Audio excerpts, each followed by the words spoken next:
Ladies and gentlemen, today we turn our attention to something incredibly important. This is the Poker Success Pyramid.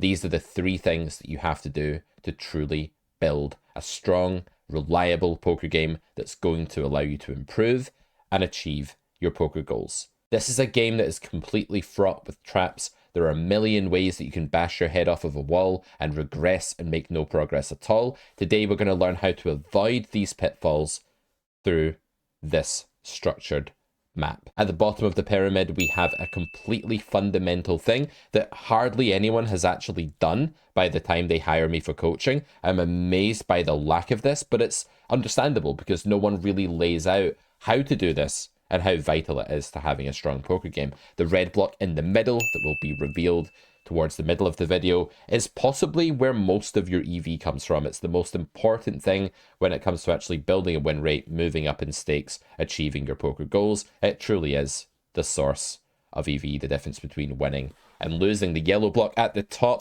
is more of a skill. It's something you cultivate over time, but you want to be aware of it so that when you're playing poker, you can turn your attention to developing this skill. The difference between really strong crushers and people who just don't really get there is often that the latter haven't cultivated this skill properly because they don't really know that it's a thing. So today we're going to unearth all of that. If you like the way we're teaching the game at Carrot Corner, this is the 27th of January that this video drops, and there are only, therefore, about 4 days left of the Carrot Corner 25% off January sale. Get 25% off all of our courses, including the Golden Carrot Access Bundle that gives you basically everything. Let's get to the video. Let's learn what these three blocks are and master the Poker Success Pyramid.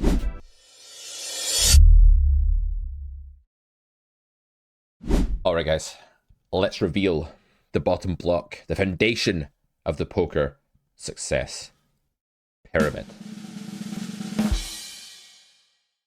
Base game. What is base game? This sounds a bit anticlimactic, right? It's like, that sounds boring. Base game. I thought this was going to be something amazingly spectacular. Well, base game is spectacular. Let's define it first, and then I'll explain what's so good about it. Base game is the collection of simplified bet sizes, lines, and strategies that are both theoretically sound and understandable to you, that you can apply easily at the tables with a bit of work out of game.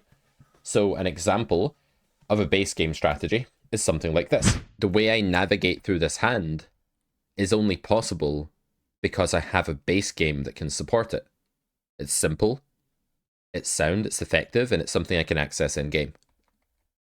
My base game is that King 9 is a sort of close 3-bet in this situation. You can 3-bet it. So when we're talking base game, we're not talking about anything exploitative. We're just talking about a simplified, sound, theoretical baseline strategy. So with King 9 here, it's close to a 3-bet. Fine. My base game on this flop that I've now begun studying really quite seriously this year is to play a range bet for 20% pot. In situations like this, there are reasons for this, such as we have an overwhelming equity advantage in this spot, we have a lot of hands that benefit from thin value and denial, and villain is somewhat polarized to a king or something much weaker than a king. These are the theoretical nuts and bolts, but you don't need to go through that in your head when you're playing. It would be such a nightmare if at the table you were doing like some plain explain style narrative where you were like, villain is polarized on this flop and therefore... No, you just need to distill it down and say, on this board, I've already learned and studied that I'm playing an R20, range bet for 20% pot.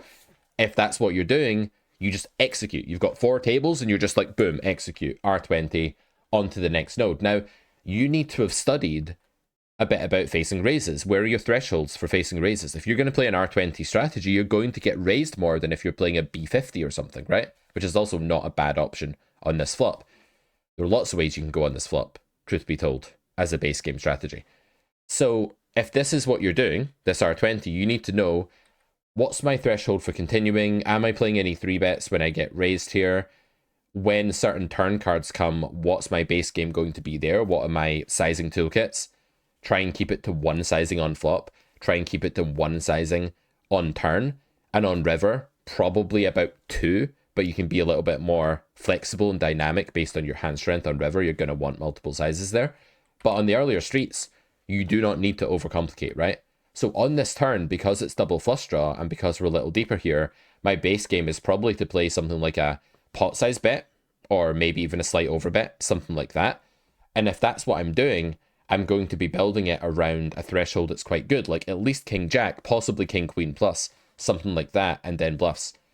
My bluffs here, from my studies, I know are going to be some draws, like 10-9 or flush draws or whatnot. This is not a spot I expect to get raised an absolute ton in or anything, so I think we're kind of safe to bet some high equity stuff here. And we're also going to be building some lower equity bluffs as well, mainly centering around one diamond and one club. Things like ace jack with a club, ace jack with the ace of diamonds, etc. That sort of thing.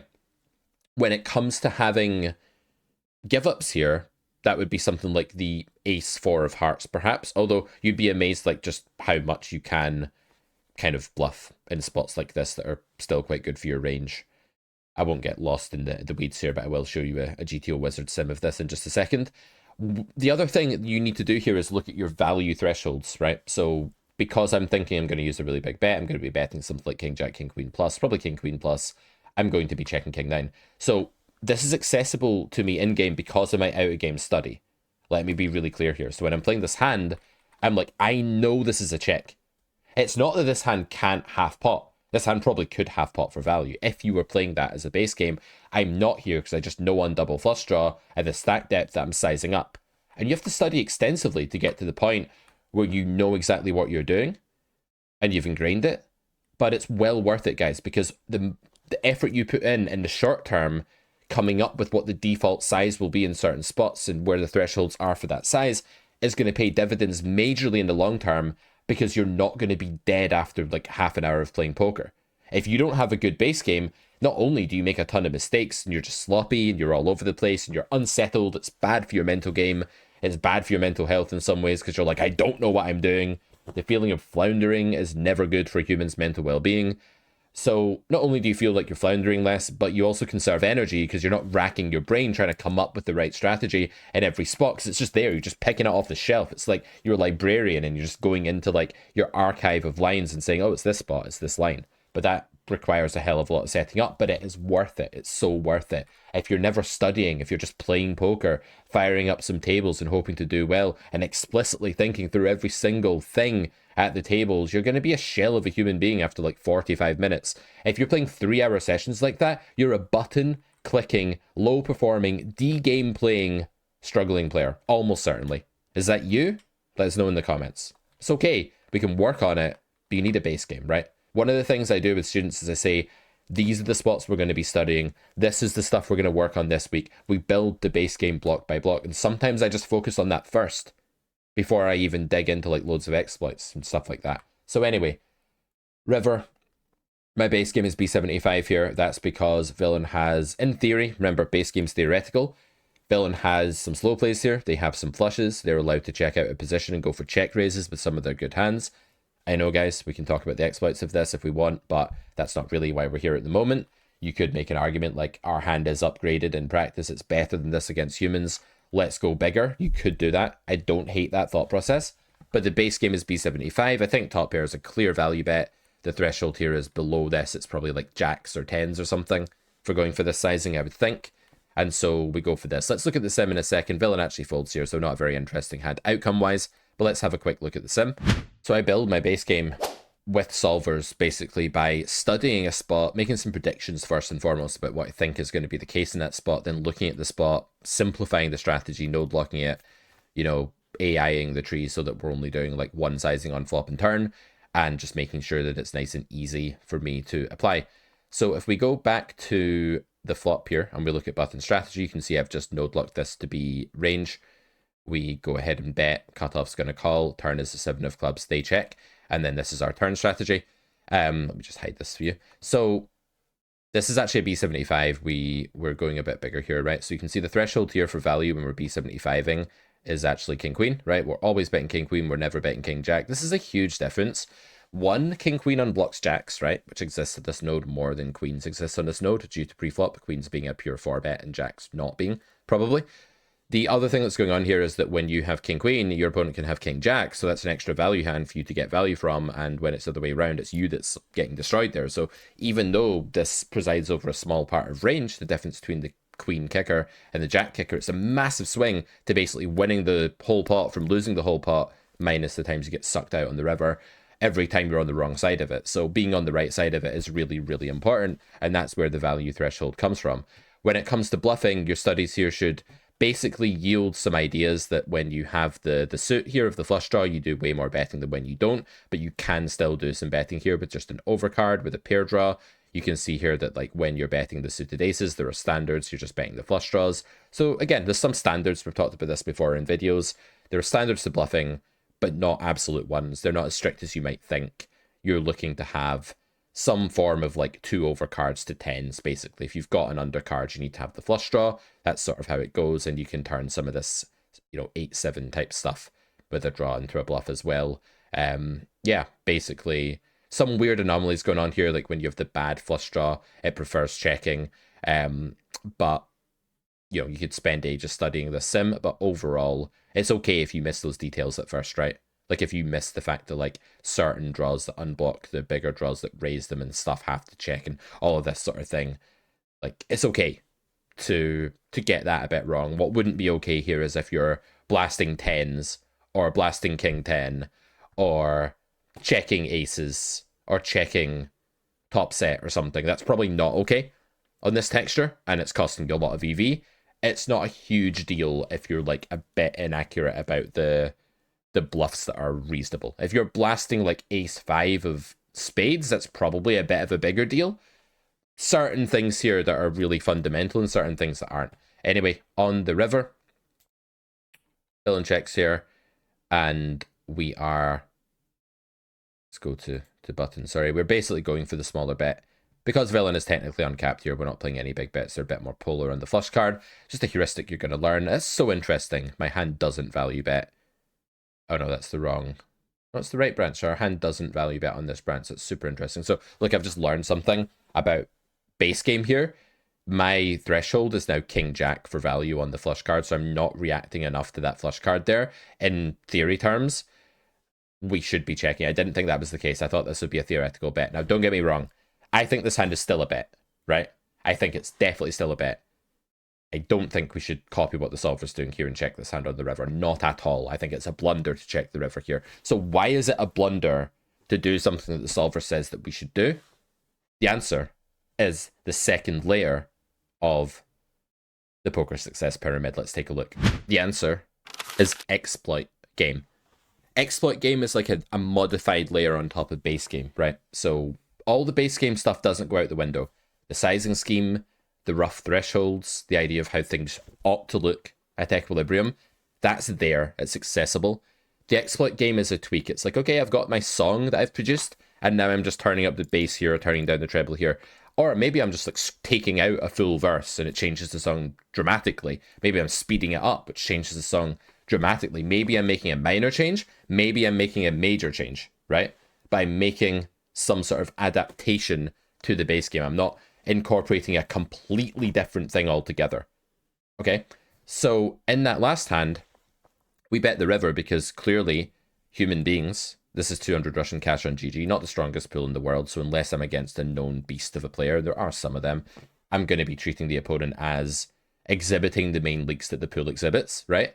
Which is what you should do. And you could be wrong, like that guy could be a really good player that's not playing that way, but, 8-9 times out of 10, if you treat someone who's unknown as the typical player of their archetype, like there's an unknown reg, you treat them like a default pool reg, you're going to do a lot better than if you assume that there's some rare breed who's capable of X, Y, and Z that most people aren't. So anyway, most people aren't capable of slow playing that river, right? With a flush. They don't do it at the right frequency.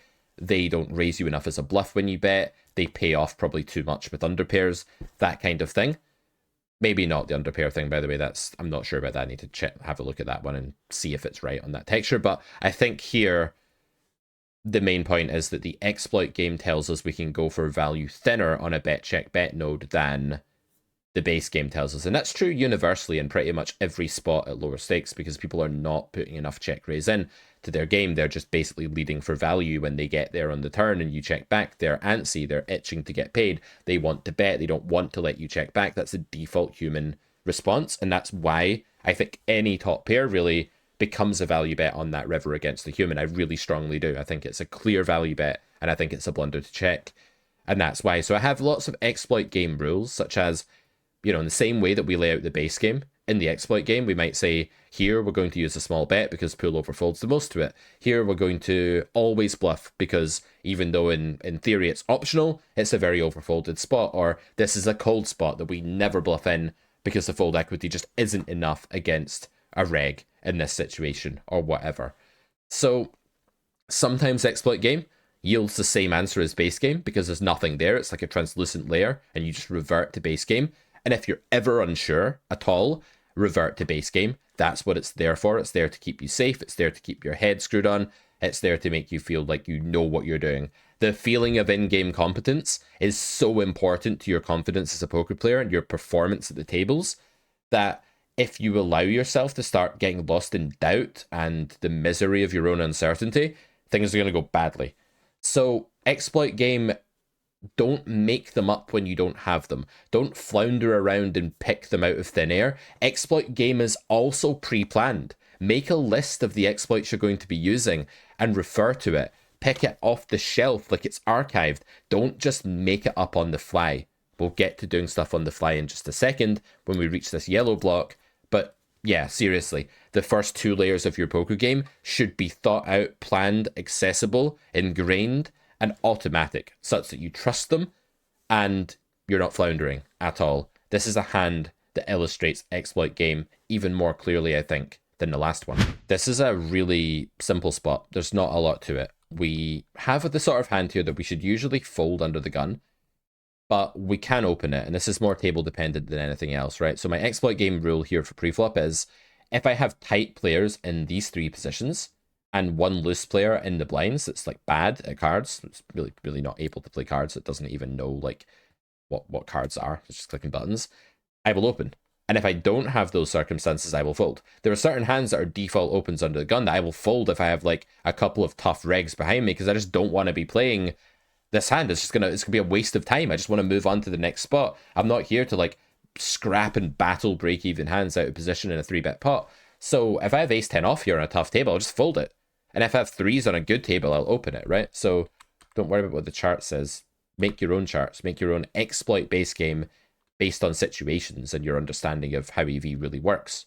Your understanding of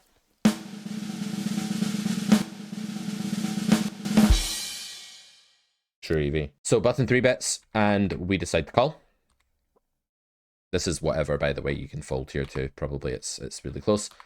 There's something about like small pairs are slightly better because they're liver and more like less likely to be counterfeit by straights on the boards where they hit sets and things like that. And your opponent's going to put more money in on boards that contain a 3 than boards that contain these cards, because these cards here, the 9, the 8, and the 6, are very, very good for your range, right? Very good for your range. There's something beautifully symmetric about 9, 8, 6, right? Like, just look at that. It's like perfect symmetry, that board. It looks really nice. Be better if the 9 was a spade. Anyway, we lead here for third pot. This is exploit game, right? So it's pre-crafted, it's pre-planned. There's nothing on the fly about this. My rule is that when a soft pool who aren't very good at protecting check ranges check back on 986. They're not range checking. They're not reacting to the fact that I could have donk bet but didn't. They're basically just saying I have ace queen, ace king too often. Not just those hands, other hands as well. But we go for like a block strategy on the turn here because quite honestly, this is just going to get overchecked and underbluffed if we check here.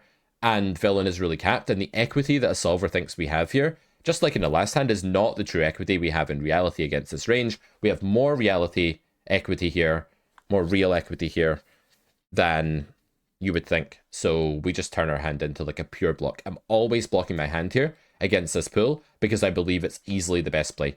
And that's not something I'm figuring out on the fly, although it could be, but it's something that I've ingrained from, you know, years of just like teaching and coaching and course creation and studying and just knowing that this is a spot where this line performs really well. So if I have a student playing this hand and we're coaching them, I'll say, what do you think about turn? And then once we figure out that block is good, we won't just leave it there. We'll say, okay, so how can we write up a heuristic, a rule such that next time you're in the spot, you find this, and we'll actually write down something like, when 3-bet pots go check on low boards that are kind of scary, or even just low boards in general, we are going to probe more emergy, small, and pure with lots of hands. So that's what we're doing. I truly believe this maximizes against pool here. I think check is a mistake.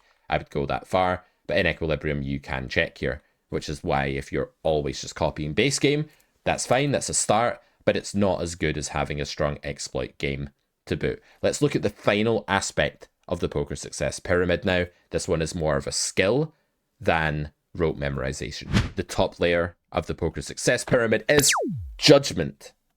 Judgment is a skill.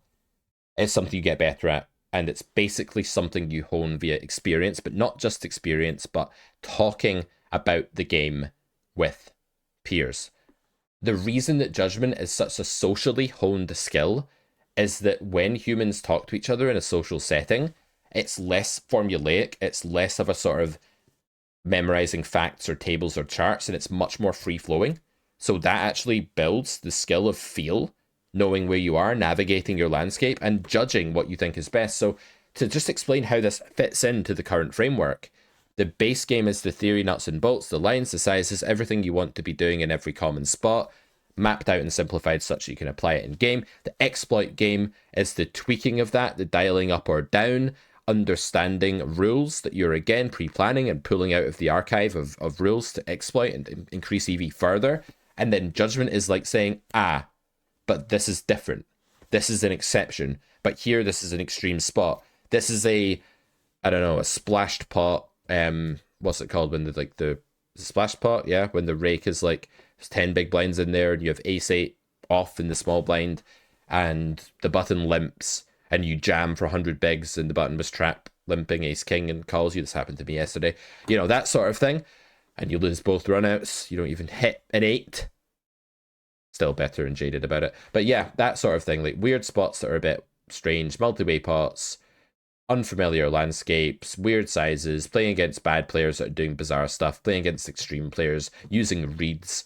All this sort of stuff is judgment. It's not pre-planned, it's reactive. That's the difference, right? The first two are things that you have pre-planned, studied, and you're just accessing them at the tables. Judgment is reactive. Here's an example of a hand in which I failed to apply my faculty of judgment and regretted it, where I think I made a mistake. You can tell me if you agree or not. Let's have a look at the final hand for today as we look at the final building block of the Poker Success Pyramid. Don't forget it's 25% off at Carrot Corner. Head over there after the video, check it out, see what you think. Let's have a look at a hand that illustrates this faculty. Base game, fold ace deuce on the button. Exploit game, open ace deuce whenever the table is slightly softer than Equilibrium, because it's a hand that sort of loses 3% of a big blind or something to open. We covered this in a previous video. Editor, what was that video where we opened lots pre? Something about like the most underrated thing in poker. I believe that was it. A lot of people hated the title. They were like, you scammer, making it seem like it's something good. It actually is really good to learn a proper exploitative preflop strategy, guys. It's not just a waste of time. It's not just adding tiny amounts of EV, because the spot comes up so often. If you're not doing it, you're just throwing away money. If you want to be better about that, it's fine, but you're literally throwing away money if you just copy a chart. I'm sorry, but you are. I know it would be easier if you could copy the chart. You can't get over it. Or you can't, but you'll just win less money, which is fine by me. I don't care how much you win. I don't know where that came from. I'm sorry, guys. I'll get back to Educator Pete. Right. What's going on here? So, Queen 5-4. I am playing either against a recreational player, short stack. I am playing either a block, or I'm playing a check here. I don't particularly mind. I quite like checking and just calling turn leads. This is overprobed a little bit. Pool is kind of, for the smaller sizing in particular, they're just kind of all over the place. The bigger they go, the less you want to hero these sort of spots. But showdown value plus redraw is a good rule. Whenever you've got both of those things and you're getting good pot odds, you want to be bluff catching, right? It's kind of annoying with recreationals because they might be betting ace 10 here, and then we're just losing to some obscenely stupid merge, but that happens. It's fine. We river straight. They bet big. Kind of scary on this river card. I wouldn't imagine this is a super bluff spot with this combination of turn and river sizing. We raise, of course, for value and villain jams. So recreational players can have 6-7 off. That's a problem. And that's something you get from judgment. 6-7 off is 16 combinations, right? Now you might sit here and say, villain could have a set. The thing with that is, one, a set is way less combos than 6-7 if 6-7 offsuit is in there. If it's not, then okay, like we can talk about it. But if 6-7 off is in villain's range, it's going to dwarf sets for two reasons. One, a set is just unlikely. Two, a set might bet bigger on turn. Three, a set is possibly just not jamming the river here. They're worried about me having a straight, and they're just calling my relatively large raise. So there's lots of reasons to think that this is not a straight. That leaves villain's range as a chop or 6-7, and even ace deuce, and even 6 deuce suited, which we also lose to, might not jam here. Now, how many bluffs does a recreational have here? Pause the video and write down a number on a piece of paper. If you actually did that, that's a bit weird, but, you know, 10 out of 10 for enthusiasm and obedience. Very good obedience. What else can I get you to do? I'll think about it. I think this is the fold. We need about 27% equity here. We're beating basically no value. It's an unbluffed spot. There could be umpteen combos of straight. Straights are scary, man, because they exist in so many combos. So judgment here just tells me I should fold. I called. And I called because in game, I had the following thought. Listen to how stupid this is. In game, I had the thought, I am not perceived to have 6-7. So stupid. Oh my god, I'm so embarrassed. I threw all my judgment out of the window. And that might be true that, like, I don't check 6-7 very often on the flop. And I raise the turn when I have 6-7, right? Sure. That's true. But it doesn't matter. Because recreational players aren't thinking that way. And almost none of them, I mean like a couple in 100, are ever even contemplating bluffing here. Most people have never bluffed this spot in their entire lives and never will. This call is bad. The truth is, I've been attached. My mental game's got in the way, as always. I've been sucked in by the fact that my range is capped and I have a really big hand and I'm really far up my range. It's all the usual bullshit reasons for calling. When someone is telling you that they can beat ace deuce or they're bluffing, which isn't definitely true here, but it's probably mostly true here for most people, none of this matters. All that matters when you have a bluff catcher is your opponent's bluff frequency. You might look at this and say, Pete, you're being hard on yourself, you're being results oriented. I truly believe this is a fold. I don't like this call. I didn't exercise judgment. Judgment here tells me, forget the base game, forget all of the stuff you've studied, like for common spots. This is a rare spot. You now need to switch into judgment mode. Use your just ability to hand read. That's what judgment's all about. I made a bad call here. I hope you guys have enjoyed this video. I hope you've enjoyed seeing what the Poker Success Pyramid is. I think this is an amazing concept. Check out Carrot Corner now if you want to learn some more stuff. That is all 25% off, as I said. I'll come at you with another video this week, I think, as well. Give you some more stuff. And yeah, if you did like this one, hit the like button. It helps YouTube spread it around and share it. Really helps me. I truly appreciate it. And let me know what you think in the Discord group or wherever, or in the comments section. I'll see you guys soon. Much love. Take care. Bye-bye.